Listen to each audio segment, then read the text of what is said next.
Bonjour à tous, c'est le Circler qui vous parle pour une nouvelle vidéo un peu particulière car en effet aujourd'hui on approche de la fin de l'année et qui dit fin d'année dit top 5 de l'année 2015. Donc oui, moi Shadow ainsi que Sub133 allons chacun poster nos vidéos dans lesquelles on va vous montrer les modèles que nous avons préférés cette année. Alors quand je dis modèles, je parle bien sûr de modèles Lego mais aussi de modèles non Lego, de maquettes, de figurines, de tout ce que vous voulez, bref, tout ce qu'on a pu acheter et qui nous a plu, voilà, donc dans l'année qui vient de s'écouler.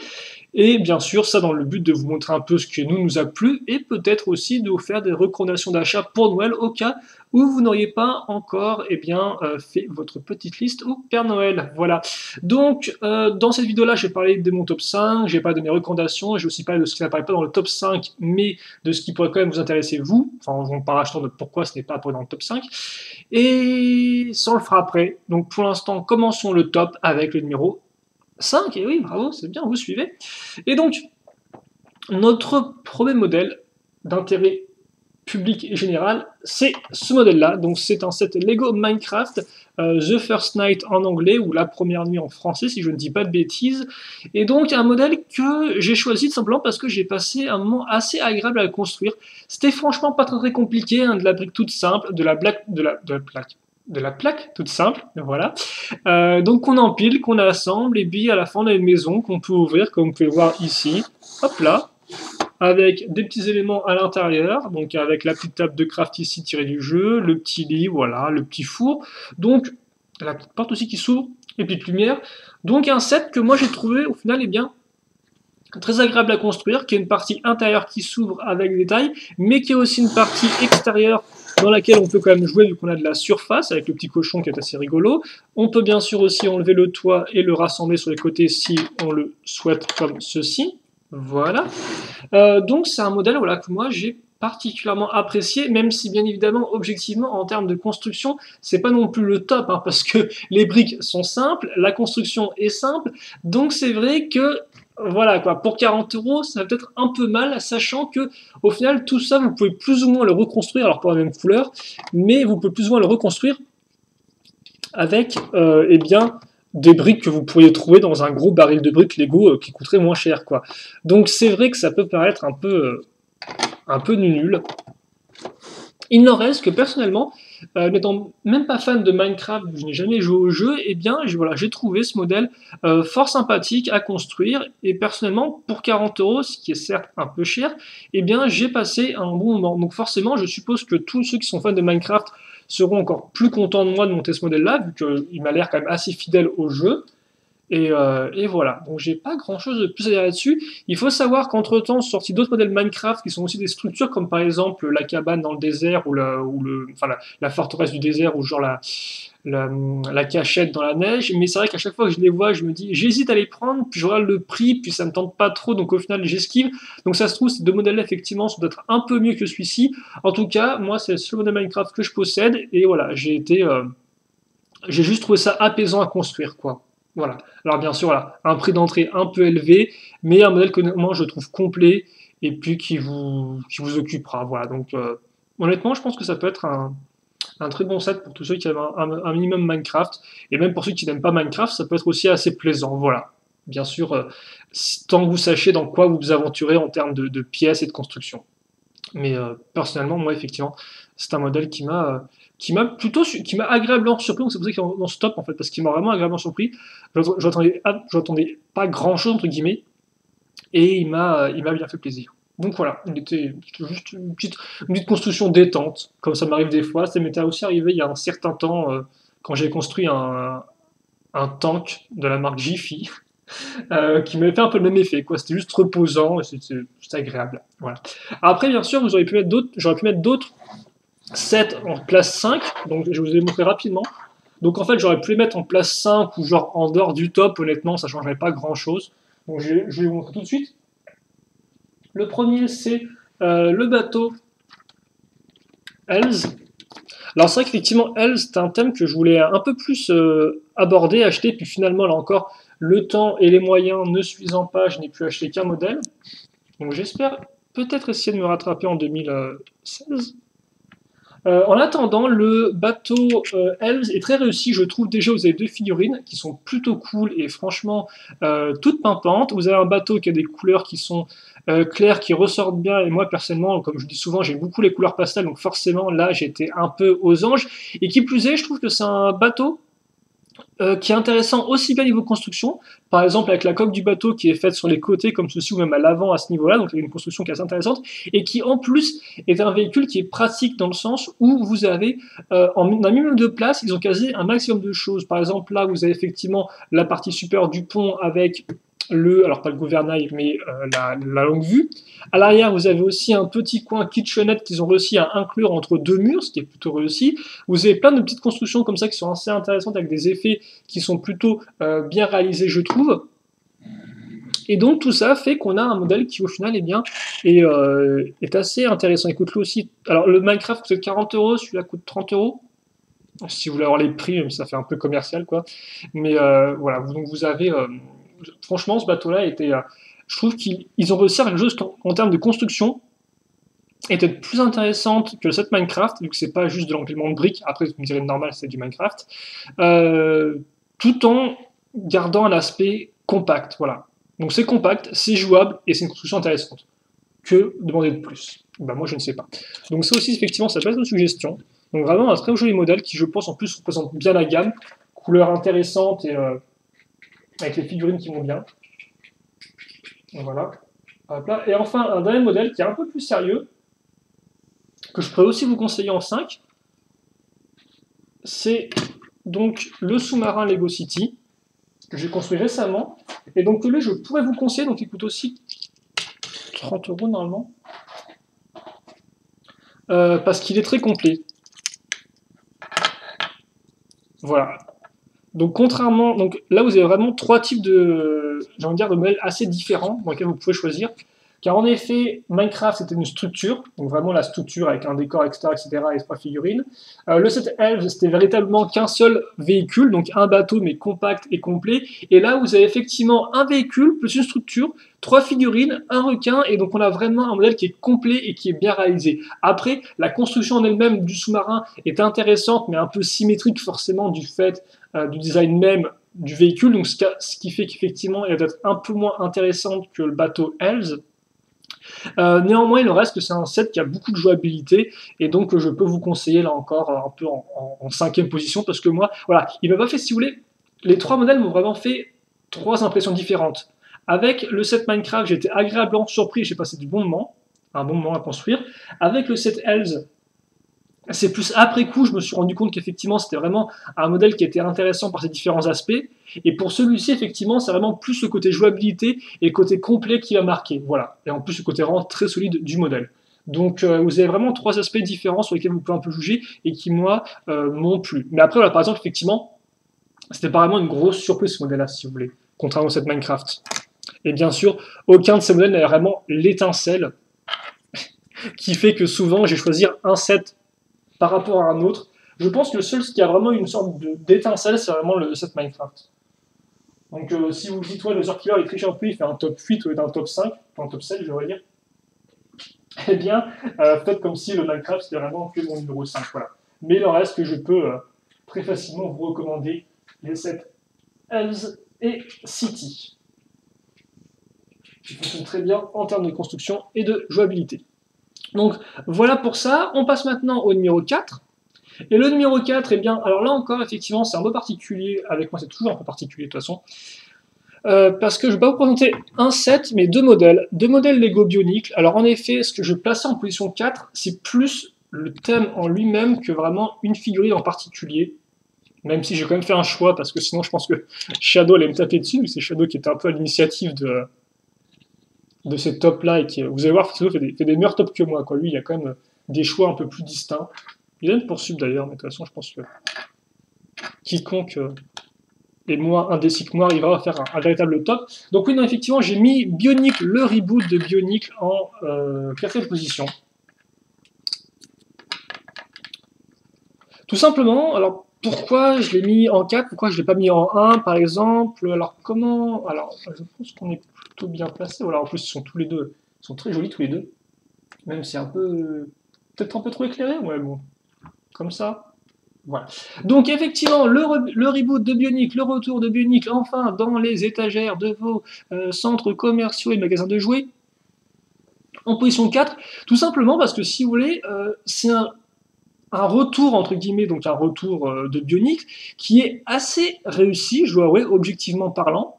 Effectivement, la plupart des modèles sont quand même fonctionnels, sont assez complets. Les seuls problèmes au final que j'ai par rapport vraiment à Bionicle, c'est juste les articulations, les renforts articulations qui font que vos jambes se cassent dans les mains, c'est un peu énervant, ainsi que les masques qui ont des fois tendance à tomber trop facilement, et certains trucs un peu, des choix de design un peu discutables.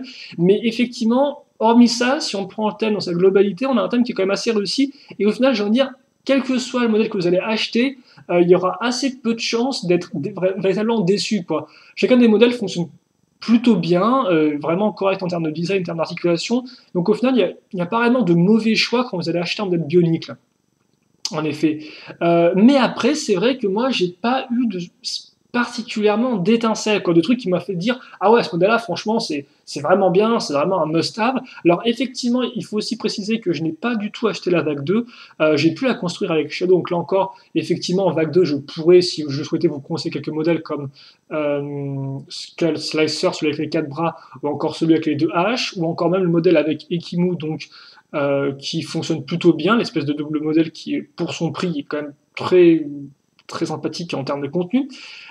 Mais c'est vrai qu'effectivement, moi, aucun modèle m'a vraiment fait le petit flash, le petit déclic, quoi. Hormis, effectivement, il y a un modèle que je trouve peut-être un peu, qui m'ont peut-être auquel j'ai pu s'accrocher, à savoir en effet Poatu et Gali. Voilà. Après, je pourrais aussi vous dire que Tayu, objectivement parlant, est un modèle qui est très efficace. J'ai beaucoup aussi aimé le côté un peu trapper de Kopaka. Néanmoins, je pense que Poatu et Gali, je les préfère aux autres. Poatu pour son côté un peu ranger, je trouve, donc effectivement de taille un peu plus réduite, le côté un peu plus large, et aussi effectivement donc les boomerangs, assez original ainsi que les genouillères là qui je trouve sont assez efficaces et assez armurées.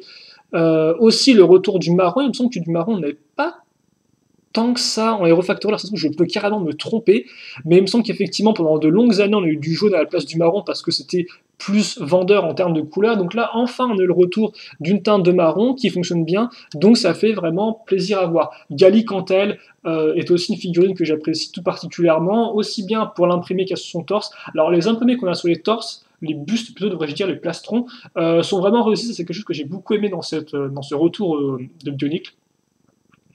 Je dirais après d'autres choses que j'ai aussi beaucoup aimé. Mais pour revenir sur Gali, en effet, le côté un peu filiforme, l'arme comme ça assez massive, le masque qui fonctionne bien aussi, les deux parties là sur les côtés des épaules, tout ça font que ce sont deux modèles qui, moi, m'ont plutôt plu, ou tout du moins m'ont plus intéressé que les autres modèles Lego Bionicle. Voilà.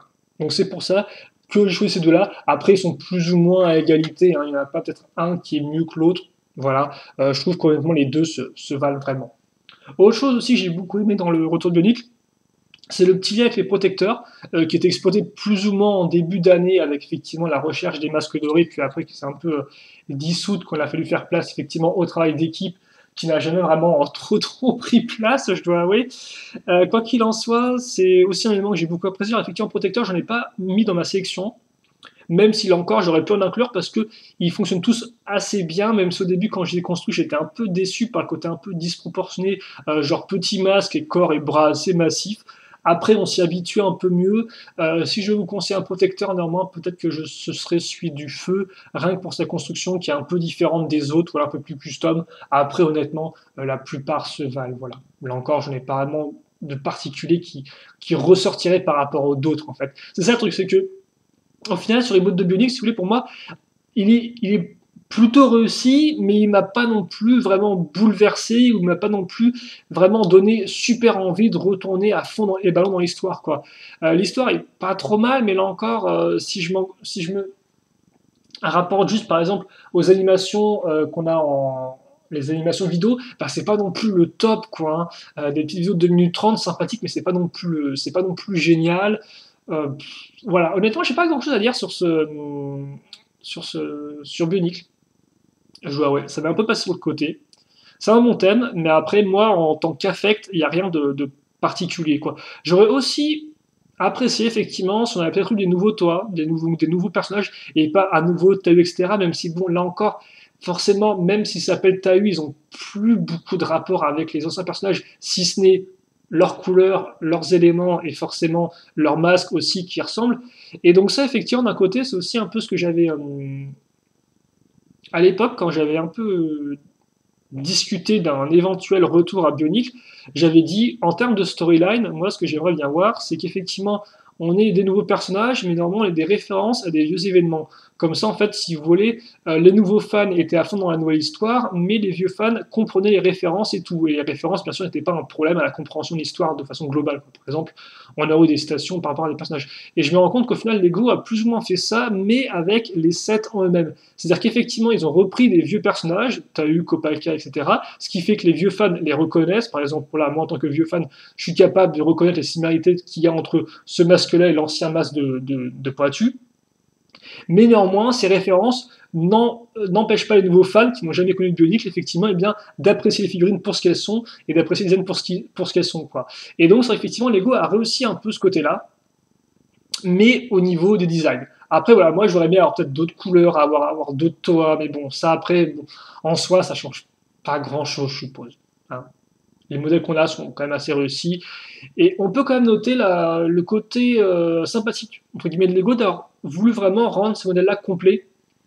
Avec par exemple le fait que quand vous achetez rien qu'un toit, vous avez une araignée ainsi que un masque doré. Ce qui fait que même avec une seule figurine d'action, et bien ce n'est pas qu'une figurine, vous aviez un peu plus pour aider à la jouabilité, quoi. Vous n'étiez pas obligé d'acheter une seconde figurine pour vraiment jouer à deux avec, par exemple. Donc ça, effectivement, on peut quand même le souligner. Ça, c'est aussi un des bons points de ce retour de Bionicle. Après, voilà, moi, c'est vrai qu'effectivement, en tant que vieux fan, j'aimerais vraiment un peu une continuité dans le sens sur des nouveaux personnages, des nouveaux trucs, etc. Après, je suis pas sûr que ce soit vraiment ce qu'ils ont envie de faire Lego. J'ai l'impression qu'ils veulent vraiment repartir sur la base et tout des 6 personnages et continuer comme ça, quoi. Après, bon, on verra bien. Après, je dis pas non plus de créer des nouveaux personnages, rien que pour créer des nouveaux personnages, ça n'aurait pas grand intérêt. Mais voilà, rien qu'avoir des toits avec des nouvelles couleurs, avec des nouveaux éléments, ça j'aimerais bien, mais bon. Voilà, à voir dans le futur. Après, pour l'instant, de ce qu'on a pu voir en 2016, on est vraiment dans la continuité, avec encore des références à 2002 par exemple, donc bon. Je, je garde un œil suspect, je ne sais pas trop si mon avis changera. Donc pour l'instant, voilà, vous avez effectivement le cas typique du sympathique, mais sans gros plus, quoi, si vous voulez.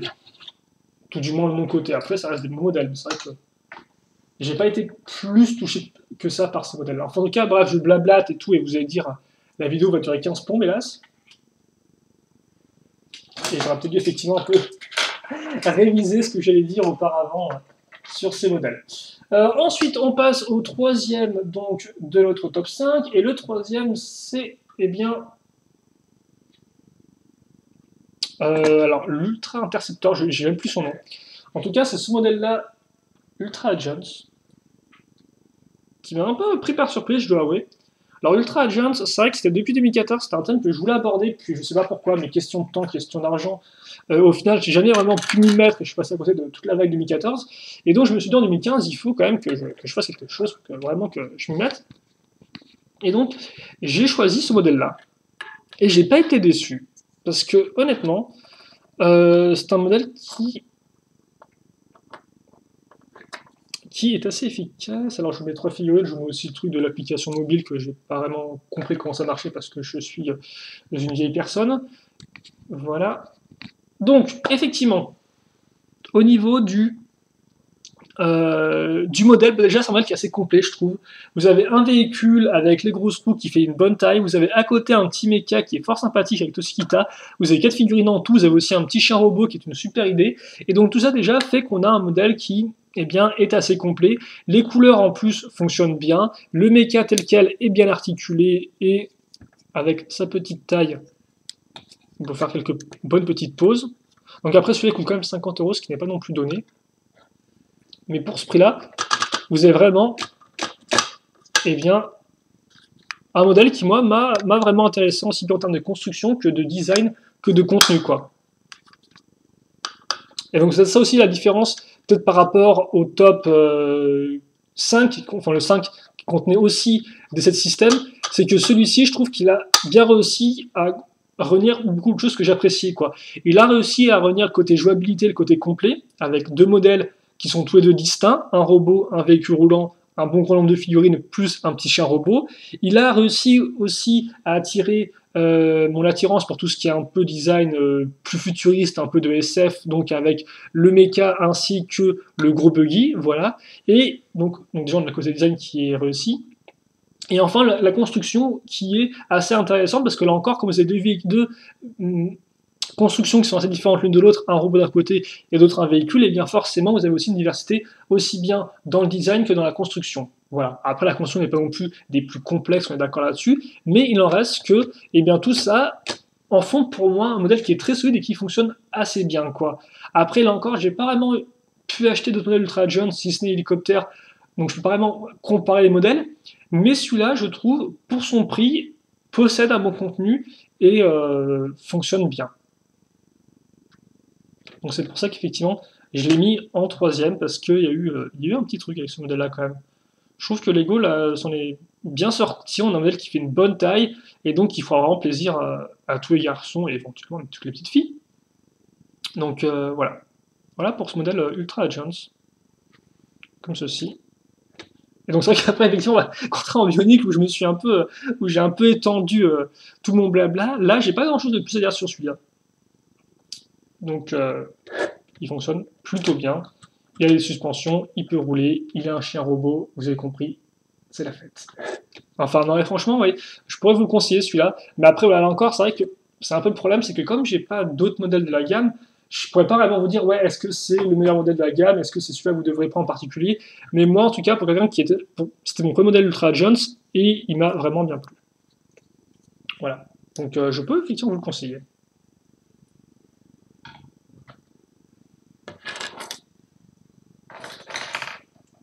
Comme ça. Et aussi, oui, bonne sélection de figurines, il y en a quand même 4 différentes. Toujours ça de prix. Donc voilà, il manquerait peut-être juste une petite structure et ce serait vraiment le top du top. On passe ensuite au numéro 2. Et donc, le numéro 2, c'est... Alors... Là, je vais quand même reprendre ma petite feuille de notes. Alors, c'est un modèle édition spéciale. Il s'agit du Vultrix Sky Scavenger. Donc un modèle Lego Shima, sorti donc en vague 1 2015.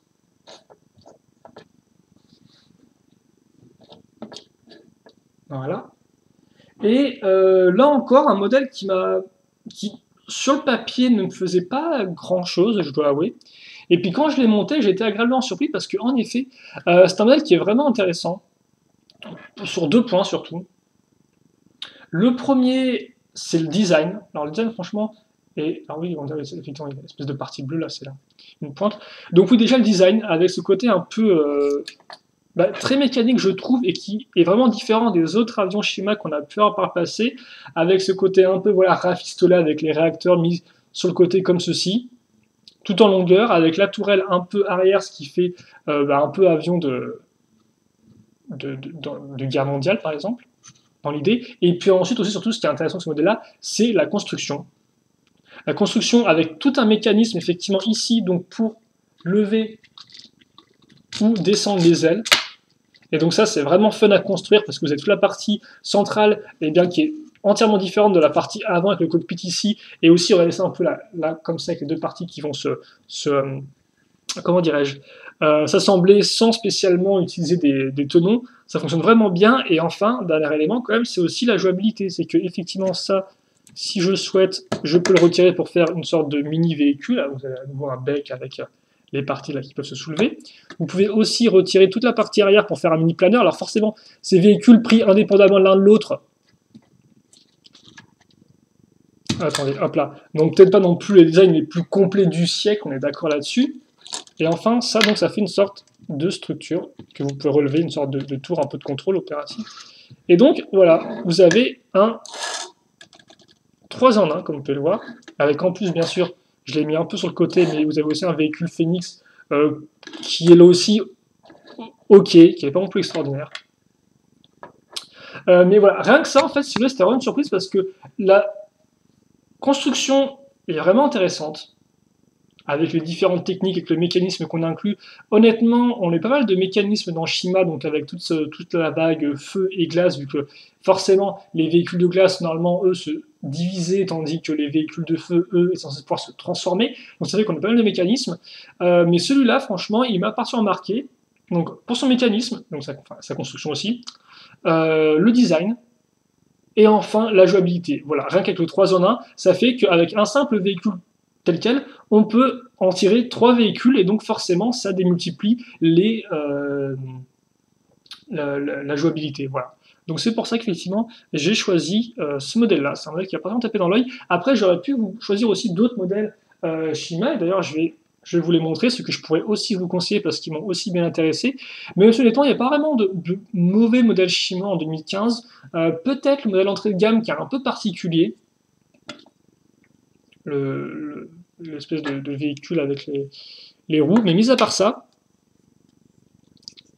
on a eu vraiment une bonne vague. Et aussi, bon, si j'ai choisi de mettre ce modèle-là en deuxième position, c'est aussi un peu pour tout Shima, parce qu'effectivement, Shima, ça c'est terminé. C'était le gros thème Lego donc de 2013 à 2015.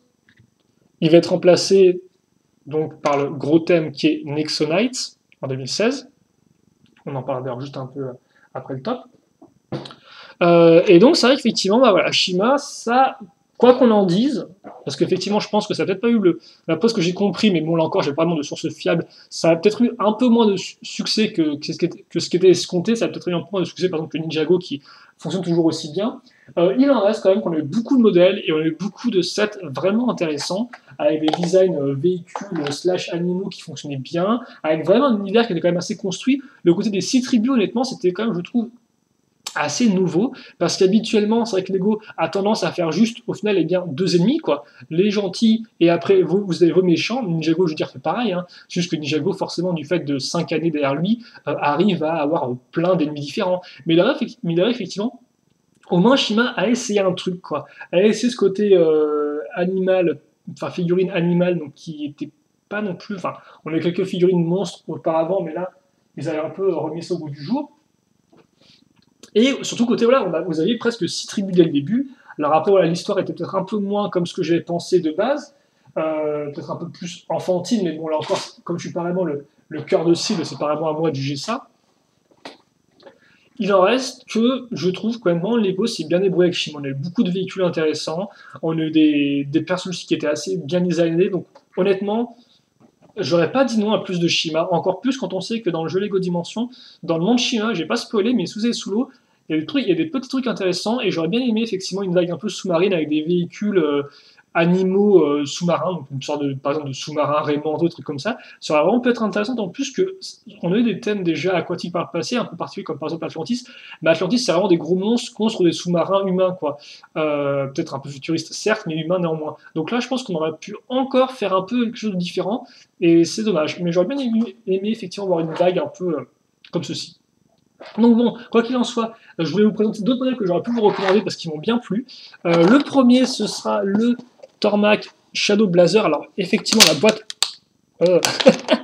la boîte à Prilos qui fait qu'elle ne tient pas très très bien.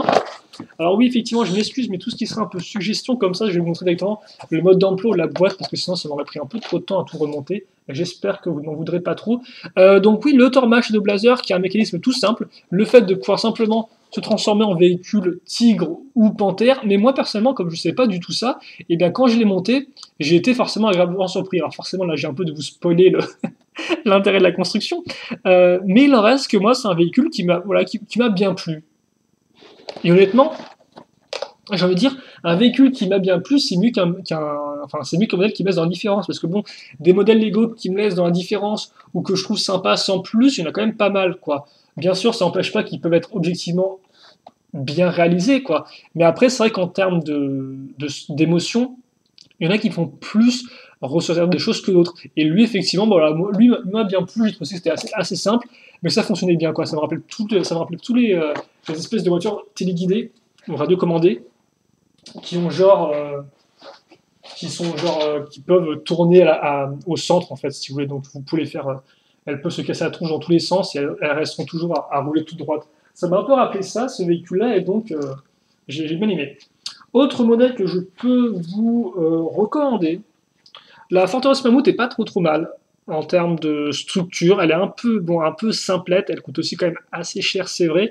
Je pensais que les véhicules allaient être un peu tout nuls, mais au final, non, ils sont quand même assez mignons, donc je peux vous conseiller. Après, ça serait quand même peut-être plus en dernière position. Un autre véhicule que je pourrais quand même plus vous conseiller avant celui-là, mais qui est quand même plus cher, c'est donc King Chrominus Rescue, qui est vraiment sympathique parce que c'est la première fois qu'on a une sorte de véhicule double hélico, enfin un hélicoptère à double hélice comme ça dans Shima. Idem pour la forme un peu toute carrée comme ça, et puis en plus côté 2 en 1 parce que je vous rappelle qu'en fait l'hélico peut transporter le buggy Lion. Voilà. Après, il en reste que il faut aimer le design avec les pattes toutes carrées ici qui sont un peu particuliers, et comme vous pouvez le voir, eh bien, hormis les deux véhicules, vous n'avez strictement rien quoi. Hein. Vous avez 4 figurines ici et puis aucune structure ni rien, donc vraiment véhicule. Et voilà, comme je dis, effectivement, en termes de design, le véhicule ne pourra peut-être pas non plus plaire à tout le monde, même les véhicules. Donc voilà. Mais après, normalement, rien que le concept, si vous voulez, la jouabilité et le fait que ce soit assez original, en font un modèle que moi j'ai bien apprécié. Donc là aussi, je peux vous reconnaître si vous avez l'argent. Parce que voilà, si vous n'avez pas de modèle Shima, par exemple, effectivement, ça peut être intéressant pour avoir un véhicule qui est vraiment différent des autres. Et enfin aussi, si vous n'avez quand même pas trop d'argent, je peux quand même vous recommander, et si vous arrivez à les trouver aussi, les Battle Pack Shima, qui sont arrivés un peu en retard quand on sait qu'effectivement il y a quand même un certain potentiel du fait de différentes tribus, comme je le disais en début de présentation. Mais il en reste qui sont vraiment bien. En plus, vous avez des nouveaux personnages, donc ça, ce n'est pas de nom, mais qui sont quand même là. Là, vous avez 2 filles dans le pack des lions. J'ai pris le pack des lions, mais honnêtement, vous pourriez choper n'importe lequel, vous ne seriez pas trop déçu. Moi, le seul qui m'a vraiment un peu déçu, c'était le crocodile. Voilà, après, il faut dire, je suis pas non plus un gros fan des crocodiles de base, donc peut-être aussi pour ça. Mais en termes de contenu, honnêtement, vous pouvez prendre celui des lions, celui des tigres ou celui des ours, et franchement, vous serez, je pense, agréablement surpris. Donc ça, effectivement, si vous êtes un peu plus limité financièrement, pourquoi pas, honnêtement, 3 figurines, une petite structure, c'est très chouette. Et pour commencer une collection Shima, et aussi pour compléter celle que vous avez déjà. Donc ça, franchement, bonne initiative du Lego, même si c'est peut-être un peu tardive. Et donc voilà pour mes recommandations Shima. Après, comme j'ai dit, honnêtement, j'aurais pu vous recommander d'autres choses. Hein. Par exemple, le mecha, pas Gore, excusez-moi, le mecha tigre à dents de sabre aussi, il fonctionne vraiment bien. Quoi, hein. Il est vraiment aussi assez efficace. Idem, le phénix de Flinx, c'est aussi un bon modèle. Quoi. Donc franchement, effectivement, si je ne vous ai pas montré, je pourrais au moins aussi vous reprendre en plus le mecha de glace qui fonctionne bien. Quoi. Voilà. Donc voilà pour Shima. Et donc là encore, eh bien, malgré ces petites imperfections, quand même, Shima a un très joli thème, rien que pour les sets qui nous ont été donnés au fil des différentes années. Assez peu de déceptions et quand même de bons moments. Quoi. Par exemple, le temple lion ou le temple phénix, c'est quand même deux sets qui sont très impressionnants. Quoi, hein. Le temple phénix pour le côté technique et le côté 2 en 1, de transformer entre guillemets une structure en véhicule, c'est quand même assez... C'était quand même assez intéressant. Le temple lion qui était plus sa structure de base, mais quand même très complète en soi. Non, franchement, beaucoup de bonnes choses dans Shima, donc vraiment un bon thème que je peux recommander à tout le monde. Je pense que les, les, les véhicules tiennent bien, enfin tous les sets tiendront bien le coup même quelques années après. Et donc enfin, on passe au premier de mon top 5 pour l'année 2015. Et donc, eh bien, vous allez voir un peu ce que c'est. Et je pense que vous allez voir assez rapidement. Alors là encore, il y a eu pas mal de décisions qui ont dû être prises par rapport à ça. Mais finalement, j'ai tranché, j'ai pris lui. Alors, je vous explique aussi. Et donc déjà, j'ai pris quoi? J'ai pris un set Lego Ninjago. Encore, et donc déjà que c'est Ninjago qui était premier de mon top 5 l'an dernier. Mais il faut dire aussi que 2015, niveau Ninjago, on a eu une très grosse année. Il faut dire aussi que c'était les 5 ans de Ninjago. Vu que le thème a commencé en 2011, donc vous pouvez compter sur vos doigts. 2011, 12, 13, 14, 15. Et Lego, franchement, pour les 5 ans de Ninjago, même s'ils l'ont jamais vraiment noté, même s'ils l'ont jamais vraiment fait remarquer, il me semble, bah, ils sont vraiment donnés à fond. Et donc, vous l'avez peut-être reconnu, c'est aussi un modèle spécial édition. Alors forcément, je suis pas non plus la meilleure personne, vu qu'à chaque fois, je vous montre des modèles spécial édition plutôt durs à trouver.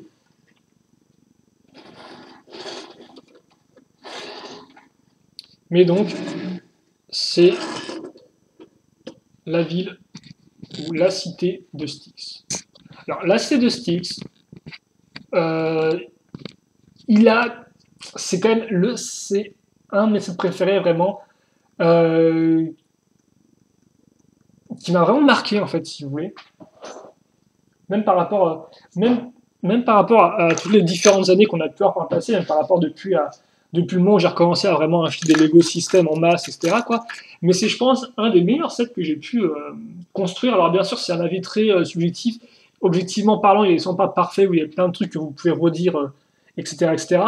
Mais il en reste que moi, si vous voulez, c'est un modèle qui, peut-être pour une très rare fois, enfin ça m'est arrivé quelques rares fois, quand je le construisais, il y avait vraiment, et même une fois fini, ce modèle-là, il y a vraiment une atmosphère, je trouve, qui en ressort. Alors ça, là encore, c'est un point de vue qui est très subjectif. Hein. Pour certains, ils vont plus voir les défauts, ils vont pas trop comprendre parce que bon, là, ça va rien leur faire. Mais c'est vrai que moi, ce modèle-là, bah, quand je l'ai construit, je me suis vraiment dit, à chaque fois que je construisais, à chaque élément qu'on rajoutait, on pouvait vraiment imaginer, si vous voulez, que c'était comment dirais-je, une structure vivante, quoi. Pas genre juste une belle maison ou un beau temple, mais vraiment une structure qu'on peut imaginer habiter, où on peut imaginer des personnages en train de circuler dedans.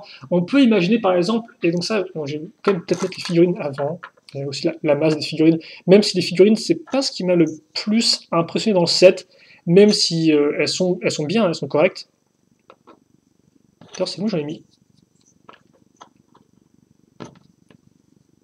Je sais pas trop pourquoi les figurines qui sont dans tous les sens comme ça, mais bon, je les mets un peu en loose, quoi.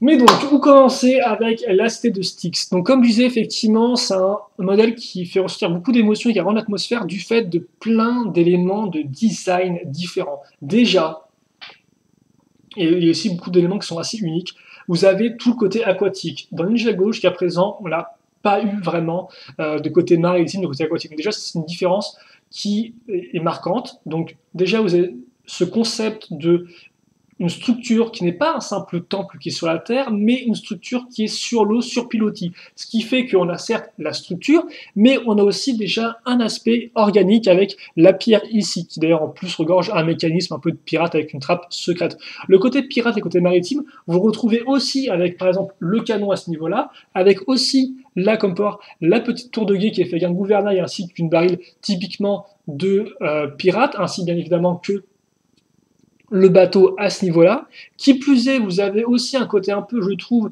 Castle Chevalier avec la petite prison qui est ici sur la petite grue, donc d'ailleurs grue qui fait côté un peu industriel et qui va un peu clasher avec le côté plus bois du reste de la structure. Vous avez donc une structure aussi qui est tout en hauteur, contrairement à la plupart des temples souvent qui étaient des structures en rectangulaire en fait, genre une grosse masse, comme ça, et puis après, hop là, tout à peu près à la même hauteur. Par exemple, vous avez le temple de Jago City, comme ça, vous avez aussi le temple de feu en 2011, même s'il a quelques aspects un peu sur les côtés.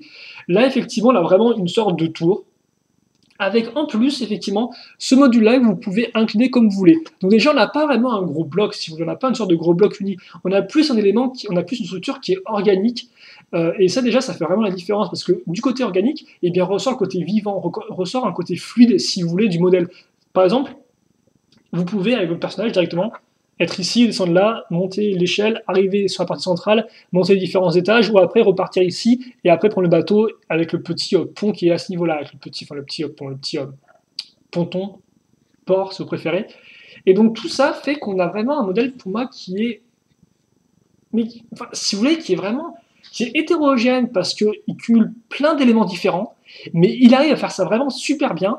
Et donc tout ça au final forme un tout qui est homogène, qui fonctionne, qui est cohérent et qui franchement marche quoi, qui marche. En plus, vous avez deux bateaux, donc ce qui fait que vous avez vraiment un côté jouabilité qui fonctionne parce que vous avez une structure, vous avez un nombre important de figurines. Alors ça aussi, il faut payer le prix, un coût de 100 € ce modèle-là, je tiens à le préciser. Donc forcément pour ce prix-là, on peut s'attendre à des choses bien.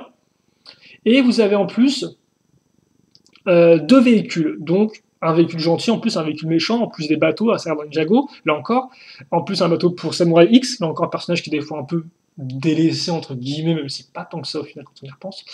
Donc je raconte n'importe quoi. mais, mais au final, on a vraiment, si vous voulez, pour moi, on a beaucoup de jouabilité qui ressort du modèle. On a un design qui est impeccable.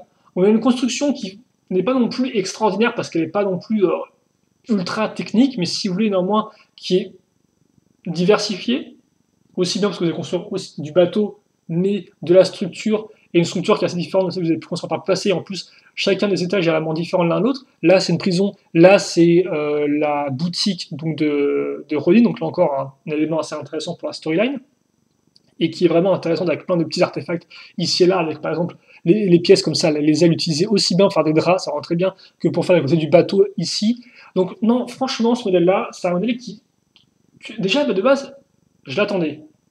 Donc vous pourriez vous dire, ah, plus tu attends un modèle, plus tu as de risques d'être déçu. Ça m'est des fois un peu arrivé, effectivement, parce que plus on se dit, ah oui, il va être super bien celui-là, j'attends de pied ferme, et au final, on a tellement envie qu'il soit bien que quand on construit le modèle, au final, il est moins bien que ce qu'on aurait voulu qu'il soit, on est moins bien que ce qu'on pensait.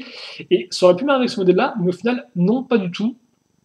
J'ai été encore plus impressionné. Et voilà, surtout, c'est intéressant à construire, c'est intéressant de jouer avec, c'est intéressant au niveau design, et c'est vraiment pour moi un modèle qui est unique, parce qu'il n'y a aucun, je pense, set Ninjago qui m'a vraiment fait ressentir la même chose, quoi.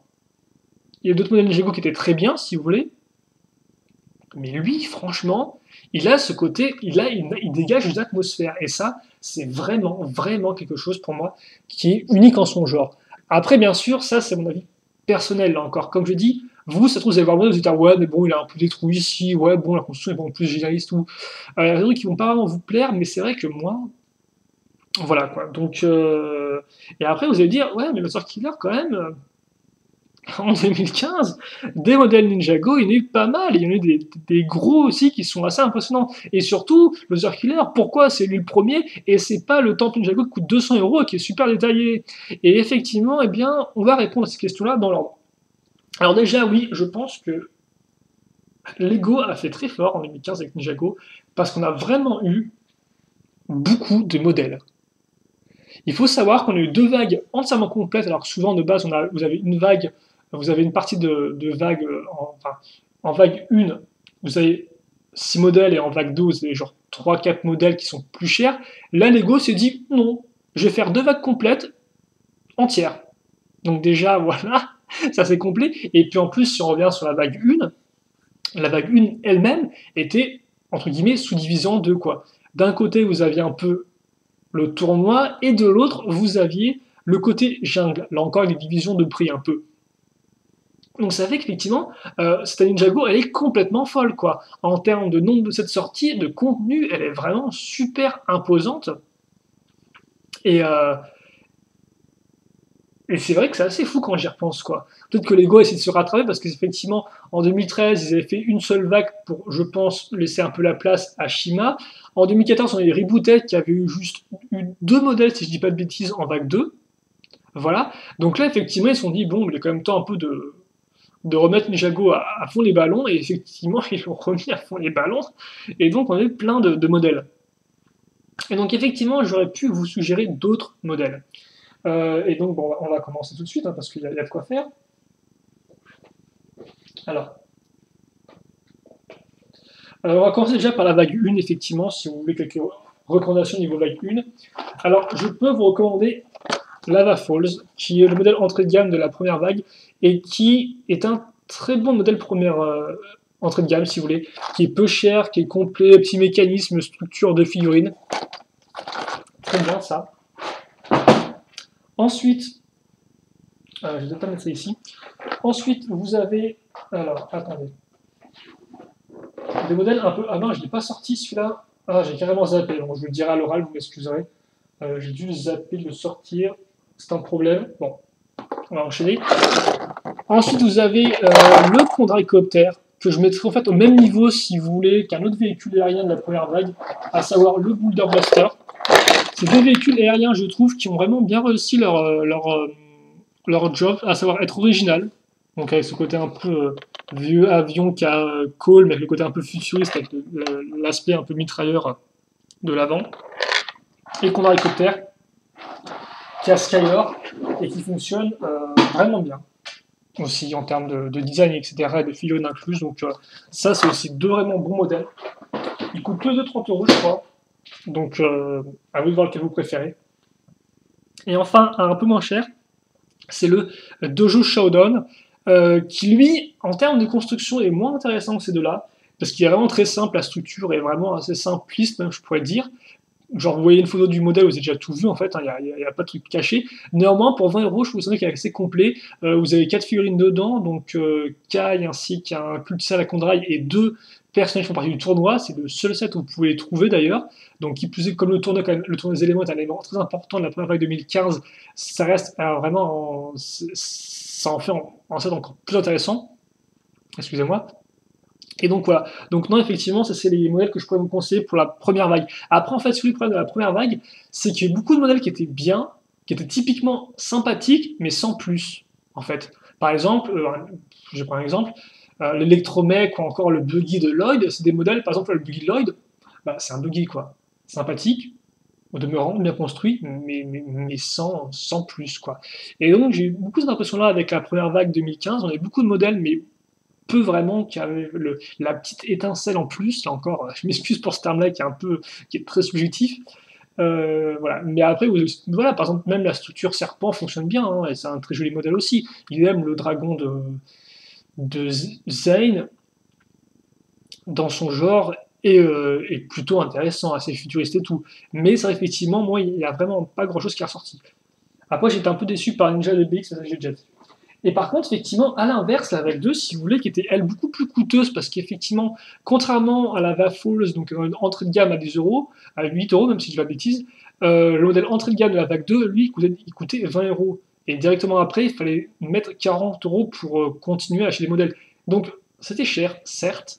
Néanmoins, avec la vague 2, ce que je vais retenir, c'est qu'on avait des modèles qui étaient vraiment complets.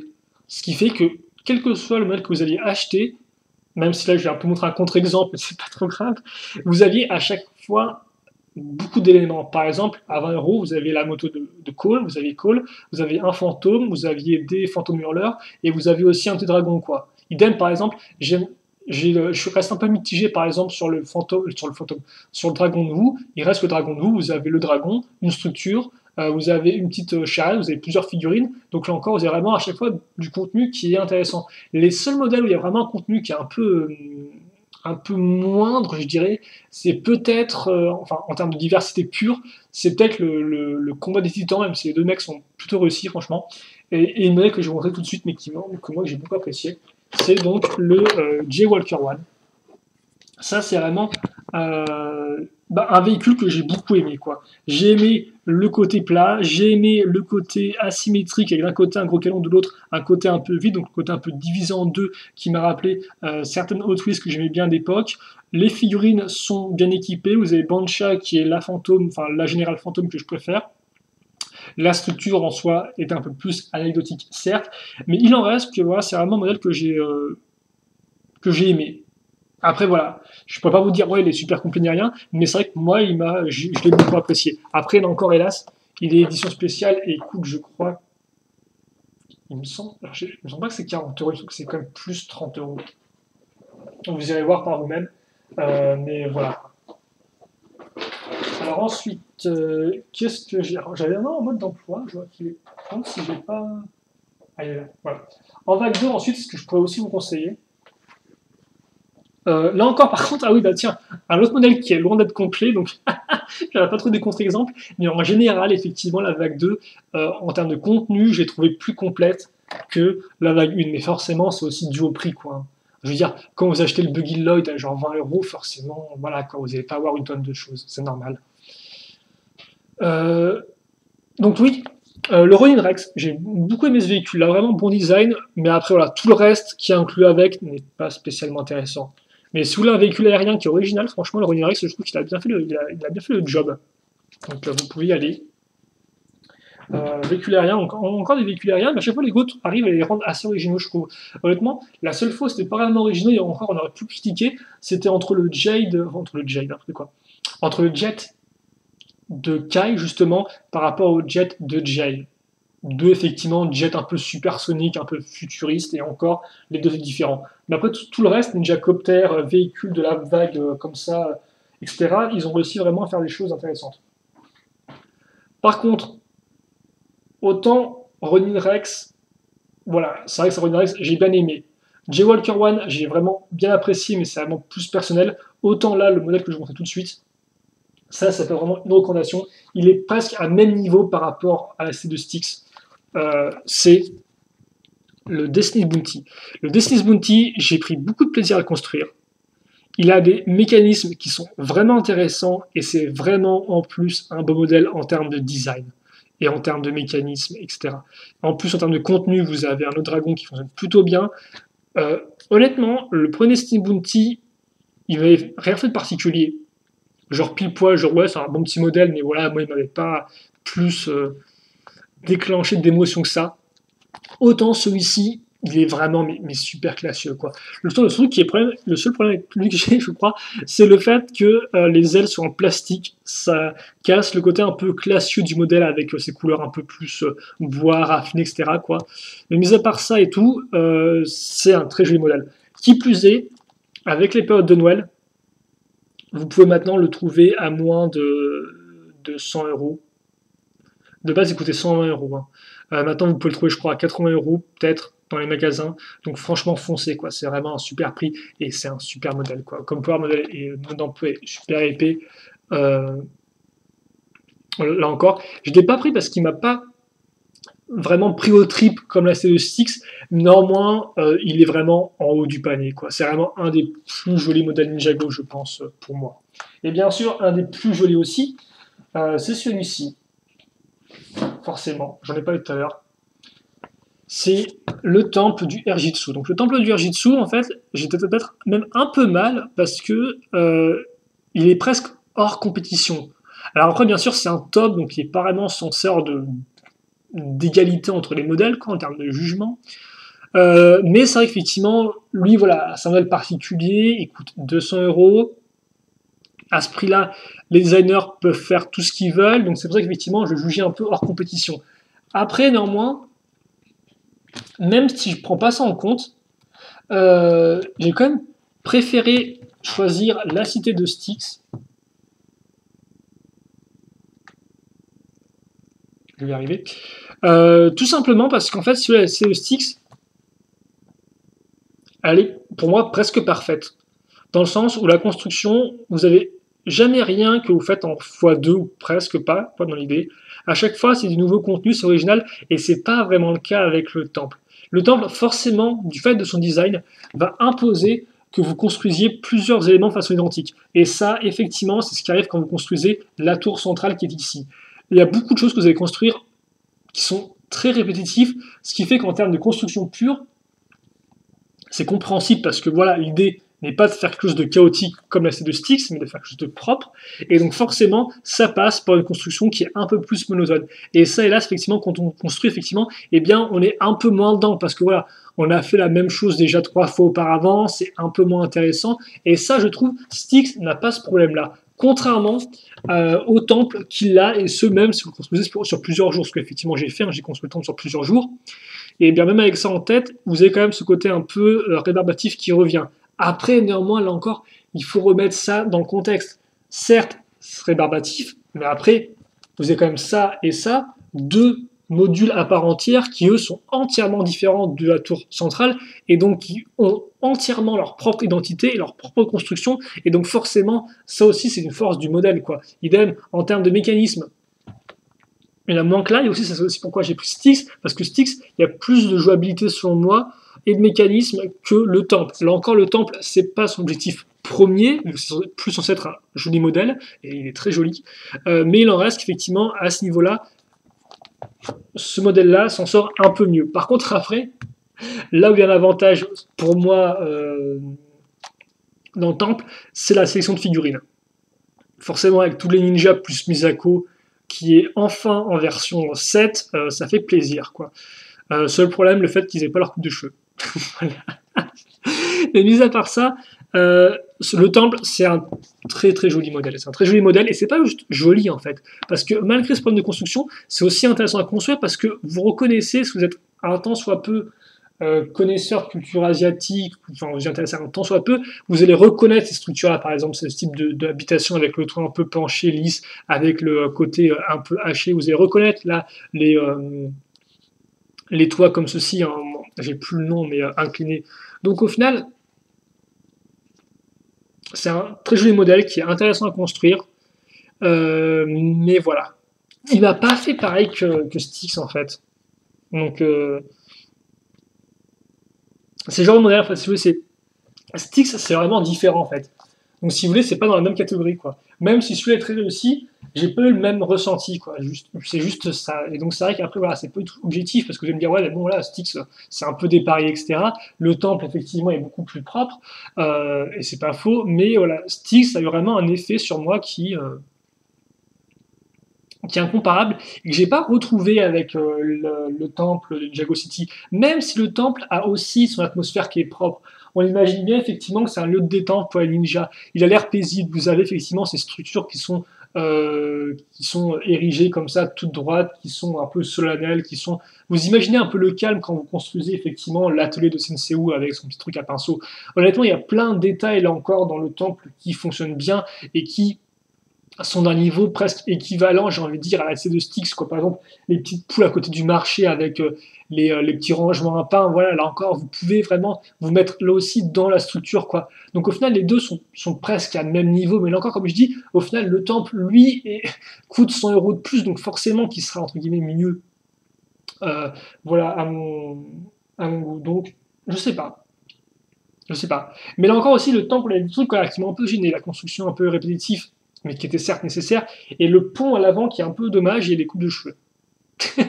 Vous allez vous dire, ouais, c'est super défaut, Loser Killer. Effectivement, super défaut, indeed. Mais il en reste que j'ai eu moins de problèmes, moins de problèmes aussi insignifiants, puissent-ils être, qui sont ressortis avec l'AST de Styx. Voilà. Donc voilà pour Ninjago. Et je pense que j'ai fait le tour sur toutes mes suggestions. Donc maintenant, on va continuer à parler, parce que de toute façon, finalement, là, vu qu'on est parti pour parler très longtemps. Donc on n'est plus à ça près, je pense.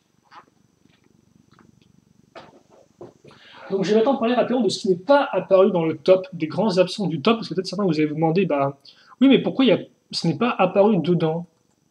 Et vous auriez raison, effectivement, vous demandez pourquoi ce n'est pas apparu dedans. Alors, qu'est-ce qu'on va...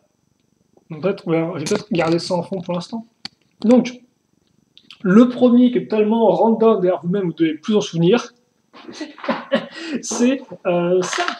C'est Tenkai Knight. Alors Tenkai Knight, j'en ai acheté effectivement en tout début d'année. Alors je crois, j'ai fait pas mal d'achats genre fin décembre, début janvier, mais je me souviens plus exactement, donc je pense que c'était plus début janvier. Donc Tenkai Knight, c'est vrai qu'effectivement, ça a été un peu un pétard mouillé, je dois avouer, parce que j'en avais quand même sélectionné un, il me semble, en top 5 2014. J'avais dû prendre l'oiseau. Mais il en reste qu'il n'y a rien à faire. Tenkai Knight, c'est un peu une déception. Et pourtant, avant que ça sorte, j'étais quand même super emballé. J'ai maté tous les 50 épisodes, je crois, et quelques de la série, qui étaient aussi assez plaisantes à regarder, malgré quelques épisodes un peu nuls, quoi, bien sûr. Mais une fois cette sortie, c'était un peu la déception, quoi. Le site n'était pas super intéressant. Et là encore, un exemple parfait, bah, c'est effectivement celui-ci, le Blaston, que j'ai acheté cette année, et que, bah, franchement, vous construisez. Certes, la brique transformable est intéressante comme concept, mais vous construisez le tank, voilà, vous avez des chenilles qui ne roulent pas, vous avez un véhicule au final qui en termes de construction n'est pas spécialement intéressant à construire malgré la brique 2 en 1. Donc c'est vrai qu'au final, Tenkai Knight, je suis un peu déçu. D'ailleurs, mon Toys R Us n'a même plus de Tenkai Knight au final. Hein. Mon Toys R Us est un peu pourri aussi. Ils ont genre un seul rayon d'à peu près 1 mètre de largeur pour tout ce qui est Mega Bloks et autres. Donc pas tip top quoi non plus, pas non plus un super élément de référence. Il en reste que Tenkai Knight, j'en attendais pas mal. Côté chevalier, côté futuriste forcément. Et j'ai été bien déçu, voilà. Donc c'est vrai qu'au final, j'ai pas plus cherché que ça à en acheter. Alors pourtant, de base, j'étais bien motivé et tout, mais c'est vrai que, bon, les modèles sont sortis, ils étaient tout attrayants, et donc c'est vrai que j'ai pas du tout j'ai pas plus accroché que ça, hélas, au set. Donc c'est pour ça qu'il n'y a pas de Punkai Night cette année. Et pourtant, voilà, je me suis pris effectivement le 2 en 1, je me suis aussi pris la plupart des figurines en version Phoenix, etc., qui sont pas trop mal, les figurines, mais voilà, donc pas top. Autre chose qui est... Bah, j'ai continué ce truc un peu plus aléatoire comme ça, et on finira, je pense, avec Lego Dimension. Autre chose, tiens, effectivement, que j'avais commencé à acheter en début d'année et qui a foiré, j'aurais quand même pu vous montrer, mais je ne vais pas montrer, c'est les Amiibo donc de Nintendo, les figurines. Et j'avais commencé la collection début d'année. Puis le problème, c'est que les premières productions de figurines étaient assez limitées. C'est-à-dire qu'effectivement, des fois, il y avait une figurine qui sortait en un seul exemplaire dans un seul magasin dans toute la région. Et autant au début, bah, c'était pas vraiment le cas, ce qui fait que j'ai pu acheter toute la vague 1 complète et la vague 2 aussi, si j'ai pas de bêtises. Mais dès la vague 3, c'est devenu vraiment compliqué à trouver. Et comme j'arrivais plus à trouver les figurines et tout, forcément, j'ai lâché, quoi. J'ai lâché. Et que forcément, quand on lâche, on prend du retard. Et donc après, je me suis retrouvé avec à peu près 3 vagues sorties qui coûtaient chacune des figurines 15 € ou un peu moins. Et donc, c'est vrai que j'ai jamais vraiment rattrapé mon retard. Donc c'est pour ça qu'il n'y a pas les Amiibo, alors j'aurais pu les mettre parce qu'effectivement, il y a quand même des jolis, et donc c'est pour ça effectivement que j'ai pris celle de Splatoon, parce que Splatoon aussi me permettra de faire le lien avec les jeux vidéo, avec le jeu. Parce que Splatoon, alors même si je n'ai pas joué beaucoup parce que je suis une grosse fraude en fait, et que là je n'ai pas de online, enfin je ne peux pas accéder au online si vous voulez, qui est la grosse particularité du jeu, j'ai pas joué plus que ça, mais Splatoon, je vais le mettre au moins en avant dans le top, parce que c'est une nouvelle IP de Nintendo et qui est très réussie. Elle a vraiment plein de couleurs, j'aime beaucoup le style graphique, j'aime beaucoup vraiment ce qu'ils ont fait avec tout l'univers, et qui plus est, les Amiibo de Splatoon eh bien, sont plutôt réussis en termes de détails. Il y en a certaines qui des fois sont un peu foirées, mais honnêtement, c'est très réussi.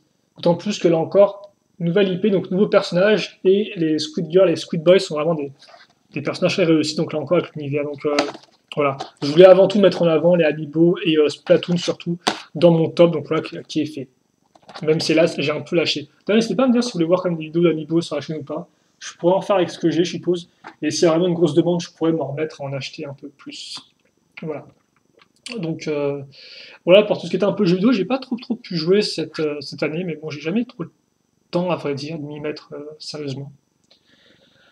Autre chose qui n'est pas apparu, mais qui était apparu la dernière fois, c'est tout ce qui est relatif à Medabot, ou Medarot. Donc, souvenez-vous, je fais des vidéos qui s'appellent Medarot Products Collection.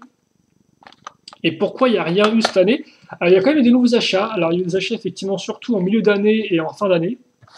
Mais en fait, le truc, c'était surtout des achats de type jeux vidéo que je ne peux pas jouer parce que je n'ai pas la console.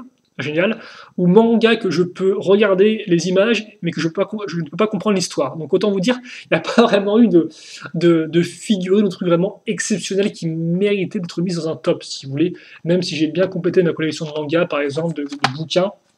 Mais il est vrai qu'effectivement, j'ai rien de particulier. Et même si j'ai construit effectivement des maquettes en 2015, du genre Psychiatrist ou Arbitle, qui étaient des jolies maquettes, eh bien je les ai achetées en 2014, fin 2014 si je dis pas de bêtises, donc elles comptent pas vraiment dans le top 5 2015. Donc c'est pour ça qu'effectivement elles ne sont pas incluses. Voilà, mais même après effectivement c'est vrai qu'il n'y a rien vraiment qui m'a fait... Voilà quoi. Aux ans 2014, j'avais commencé ma collection, donc j'avais passé vraiment plein de trucs qui étaient liés à cette collection, du genre mon entrain à faire des recherches sur internet, ma joie et mon plaisir à découvrir plein de nouveaux produits dérivés à chaque fois, etc. Bref, tout ça a formé un tout cohérent, ce qui fait que je l'ai mis dans le top. Mais autant cette année, c'était plus une continuation sur de ma collection. Il n'y a rien vraiment qui a été incroyable, quoi, si vous voulez. Donc c'est pour ça qu'effectivement, c'est pas dans le top. Même si je joue des jouets de produits dérivés, des chouettes mangas, etc., mais rien d'extraordinaire. Et enfin, on va terminer cette vidéo, il est temps, avec Lego Dimension, effectivement, je n'ai pas mentionné dans le top. Tout simplement, en fait, parce que Lego Dimension, donc, qui est entre Lego et entre jeux vidéo. Donc de base, je pensais prendre Cool Tag, Eris et Samurai X, mais je me suis dit que c'était peut-être un peu mieux de prendre les 3 figurines incluses de base dans le starter. Tout simplement parce qu'en fait, si vous voulez, Lego Dimension, j'ai envie de dire un peu, il est sympathique, mais il foire sur 2 bords, quoi. Effectivement, c'est un jeu vidéo qui est intéressant parce que le mode solo est franchement réussi. Les différents niveaux qui sont tous tirés d'une licence, honnêtement, fonctionnent bien, assez original et diversifié. Néanmoins, malgré ça, il y a quand même ce côté un peu, bah voilà, forcément d'être un peu des fois obligé d'acheter des figurines pour débloquer des habilités et un peu débloquer d'autres choses. Donc c'est vrai qu'effectivement en termes de jeux vidéo, bah, ça foire un peu parce que bon, moi quand même, quitte à faire, je préfère avoir un jeu où tout est accessible, même si là encore, je précise, vous pouvez faire tout le mode solo avec juste ces 3 figurines, il n'y a pas de souci, et vous passerez un bon moment qui en plus va vous durer quand même quelques heures, au moins facilement, ouais, 8-10 heures, hein. Peut-être que j'ai besoin un peu. Mais si vous êtes aussi lent que moi, ouais, facilement 8 heures, etc., un peu plus de jeu. Donc franchement, en plus à côté de ça, vous pouvez aussi, vous débloquerez aussi 3 mondes dans lesquels vous pourrez jouer. Donc oui, il est bien, mais c'est vrai que j'ai quand même beaucoup de frustration en jouant au jeu, à cause de bugs, à cause de trucs un peu non finis, à cause d'à chaque fois on vous dit bah tiens c'est bien, il vous faut cette figurine, mais pour la figurine, faut attendre qu'elle sorte en vague 4. Donc bon voilà quoi. Et en termes de Lego pur, bon, en termes de Lego pur, là encore, les mini-constructions sont relativement sympathiques, elles fonctionnent bien. Le côté 3 en 1 est quand même assez bien amené, mais il en reste que j'ai pas non plus de gros coups de kiff, comme diraient les jeunes, quoi. J'ai pas non plus été ultra impressionné par ce que j'ai construit, si vous voulez. Donc là encore, c'est vrai que je l'ai pas réellement mis dans le top, quoi. Après, c'est vrai qu'effectivement, peut-être à la vue de certains choses dans mon top, vous pourriez dire, ouais, t'aurais pu au moins le mettre en 5 parce que c'est quand même pas trop mal. Mais c'est vrai qu'effectivement, je sais pas pourquoi, Lego Dimension, c'est pas quelque chose que j'ai pensé instinctivement à mettre dans mon top, quoi. Donc c'est vrai que c'est un peu particulier. Mais voilà, je dois avouer que je sais pas, en fait, je pense que c'est pour ça, quoi. C'est parce que c'est et un jeu vidéo et un Lego, mais il m'a pas non plus scotché ni dans l'un ni dans l'autre, en fait. C'est pour ça, quoi. Et donc c'est vrai qu'effectivement, bah, moi, voilà, je préfère quand même aussi en termes de construction avoir un bon modèle à monter qui est assez conséquent, quoi. Certes, les petits modèles fonctionnent bien tel quel, et c'est pas une question de spécialement il y a plusieurs pièces mieux c'est parce que c'est pas spécialement le cas, quoi, hein. J'ai des exemples effectivement de choses où c'est pas spécialement plus intéressant parce qu'il y a plus de pièces, mais il en reste que moi j'aime quand même avoir quelque chose de concret une fois la construction terminée, quelque chose de jouable à part entière, et là c'était pas vraiment le cas avec Dimension, forcément, vu qu'au final les figurines marchent, fonctionnent avec le jeu, quoi, surtout. Donc voilà. Donc c'est vrai qu'en termes de. C'est vrai que j'ai pas mis de dimension au final, parce que je pense qu'il y a ce côté-là qui a joué, qui fait qu'il y a ce blocage en fait, si vous voulez. Donc c'est pour ça qu'il n'est pas dans les deux. Donc il n'est pas dans le top. Voilà. Même si j'ai passé pas mal de temps, même si j'ai pas mal de vidéos dessus, etc. Mais voilà, dimension un peu trop entre les deux, quoi, si vous voulez. Donc qui ne m'a ni satisfait sur le côté jeu vidéo entièrement, ni sur le côté Lego. Après, vous allez vous dire, ouais, mais les joueurs qui quand même, tu me conseilles le jeu pour Noël. Bah, honnêtement, si vous trouvez le starter pack pas trop cher, pourquoi pas, oui. Honnêtement, on peut commencer avec le starter pack. Vous pouvez essayer au moins de finir tout le solo, ce qui vous prendra un certain temps, et en plus, le solo, vous pouvez le faire à deux. Donc, honnêtement, oui, si vous trouvez le starter pack pas trop cher, je peux vous conseiller. Et après, ce sera à vous de voir, effectivement, si vous voulez vous payer ou pas les autres personnages, quoi. Voilà. Par contre, d'ailleurs, si vous voulez des conseils, des suggestions par rapport aux personnages que je peux vous recommander dans Dimension à acheter en pack, en fun pack surtout, je vous conseille avant tout quand même des personnages volants, parce qu'ils sont vraiment fun à contrôler. Quand vous êtes dans les mondes, vous pouvez vraiment vous déplacer librement. Idem pour tout ce qui est personnages qui vont sous l'eau. Ça, c'est super intéressant parce qu'il y a souvent des trucs cachés sous l'eau, donc ça, c'est plutôt cool aussi. Et après, essayez de voir les personnages qui ont beaucoup d'habilités. Par exemple, je sais que Cyborg et Wonder Woman, c'est peut-être pas vos choix premiers en tant que figurine à acheter, mais néanmoins, sachez qu'eux, ils débloquent plein d'habilités différentes. Donc ça fait qu'en achetant juste une figurine 15 euros, vous allez entre guillemets débloquer plein de trucs, ce qui n'est pas spécialement le cas auparavant, quoi. Voilà. Je vous rappelle aussi d'ailleurs que depuis un patch, maintenant vous pouvez débloquer certains trucs directement en achetant l'habilité pour un temps limité, donc souvent juste 35 secondes, pour un certain prix avec la monnaie du jeu. Par contre, ça devient vite très cher et tout n'est pas débloquable comme ça. Effectivement, certaines figurines restent inaccessibles et tout ce qui est élément débloquable uniquement avec un véhicule, ça aussi c'est inaccessible. Donc à savoir quand même. Après, je vous conseillerais bien franchement d'acheter une figurine Shima. Honnêtement, vous achetez Eris, vous avez un personnage qui vole et en plus de débloquer le monde de Shima qui est franchement très très réussi. Franchement, très chouette à découvrir, à explorer. Vous l'avez peut-être vu avec moi et tout, mais franchement, je peux vous le conseiller. Voilà.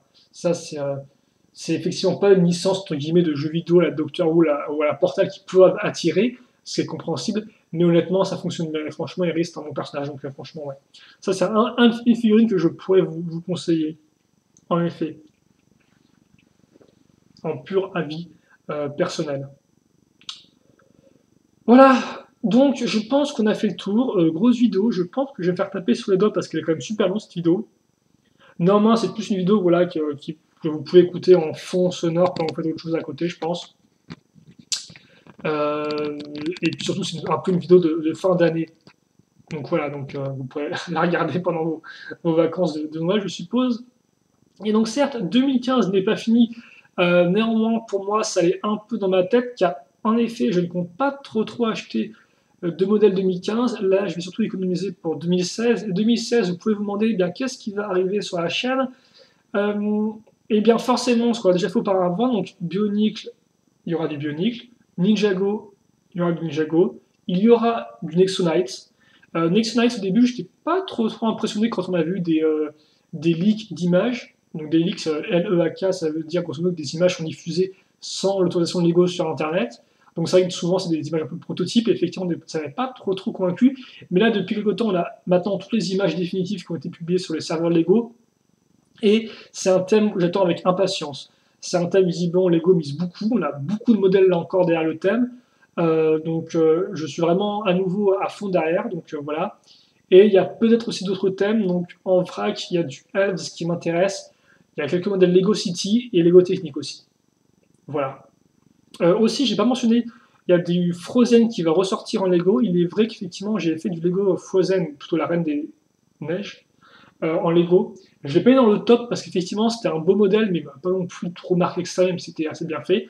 Mais il est possible effectivement que je fasse un peu de Frozen sur la chaîne pour continuer avec ce que j'avais fait auparavant. Voilà. Donc, c'est beaucoup de modèles qui vont arriver en 2016 sur la chaîne. Là encore, je vais prendre la tête en début d'année en me disant ouais, j'aimerais bien tout poster en même temps, mais je ne peux pas. Donc bon, j'espère que vous serez de tout cœur avec nous, à nouveau nous suivre. Et donc j'espère aussi que vous appréciez cette année 2015 en Lego. Voilà, sur la chaîne, enfin Lego et autre chose. Moi, j'ai surtout fait du Lego, mais bon, vous verrez un peu souvent que Sub et Shadow vous montrer d'autres choses. Surtout Shadow, je pense qu'il lui achète souvent beaucoup de jouets et figurines. Donc voilà quoi, vous avez souvent des bonnes sélections un peu diversifiées avec du côté de Shadow et aussi de Sub. Voilà, donc j'espère que vous avez apprécié la vidéo, et puis nous bien sûr on se retrouve bien très prochainement pour de nouvelles vidéos. Bien évidemment, qui dit décembre dit calendrier de l'Avent, et donc moi, eh bien, je suis pareil, j'ai mon calendrier de l'Avent Friends qui est tout prêt, tout chaud, donc j'espère que là encore vous nous suivrez chaque jour du mois de décembre, et puis peut-être qu'on aura aussi d'autres choses qui arriveront entre les calendriers de l'Avent et entre les 7 2016. Là encore 7 2016 qui visiblement seront disponibles dès le 1er décembre sur le site officiel de Lego américain. Et d'après ce que m'a dit Sub, ce serait plus du genre le 15 décembre en Allemagne. Donc peut-être avec un peu de chance aussi en France. Donc je garde un œil sur les dates et puis on se dit ça. Donc voilà. Donc vous l'aurez compris, le top 5 pour moi en 2015 c'était, malgré mes divers achats, que du Lego.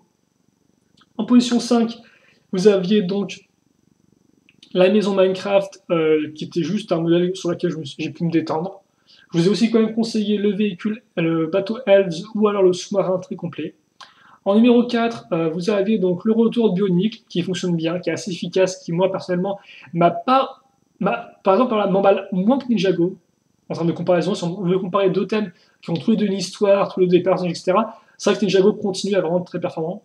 Mais donc voilà, Bionicle quand même assez efficace. En numéro 4.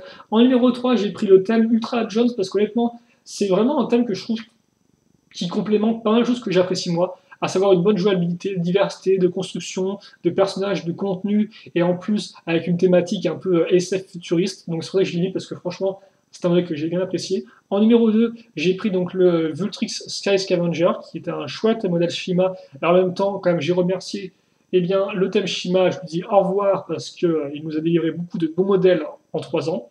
Et enfin, donc pour se quitter, la ST de Styx.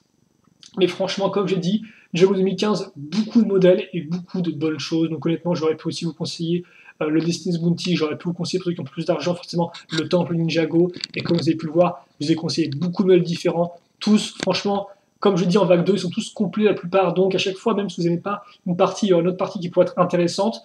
Donc franchement, foncez. Et donc Ninjago qui reste à être dominant en termes de storyline, en termes de jouer, pour moi, est très efficace, franchement.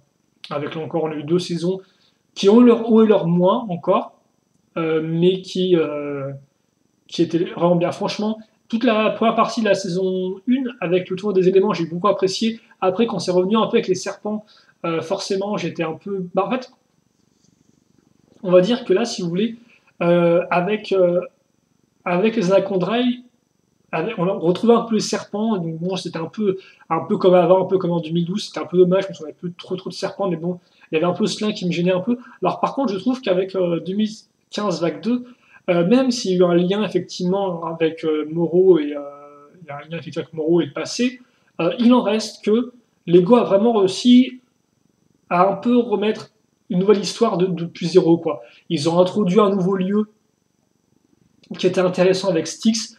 Ils ont introduit un autre personnage qui est intéressant avec Ronin, qui est vraiment chouette comme personnage, je trouve. Ils ont continué la progression de Nia, et comme moi, c'est un personnage que j'aime beaucoup, bah, j'étais assez content, même si bon, elle a surtout agi vers la fin. Et voilà, ils ont vraiment réussi à recréer un univers cohérent et complet, rien qu'en vague 2, avec une vague grande complète. Et donc voilà, franchement, 2 vagues très jolies, surtout la vague 2 que j'ai beaucoup apprécié en termes de thématique. Donc là encore, j'attends de voir un peu ce qu'on aura en 2016, même si je sais déjà un peu plus loin ce qu'on aura en 2016, mais j'attends d'avoir enfin mes mains sur les 7. Donc voilà pour ma vidéo. J'espère que vous avez apprécié. Et puis bah, moi je vous dis à la prochaine donc, pour de nouvelles vidéos sur la chaîne. Allez, salut à tous. Portez-vous bien, bien sûr. Questions, commentaires, allez-y. Posez vos questions si vous en avez. Passez une bonne journée si vous en avez aussi. Une bonne soirée, une bonne après-midi. Et puis on se retrouve prochainement. Allez, salut à tous. À plus.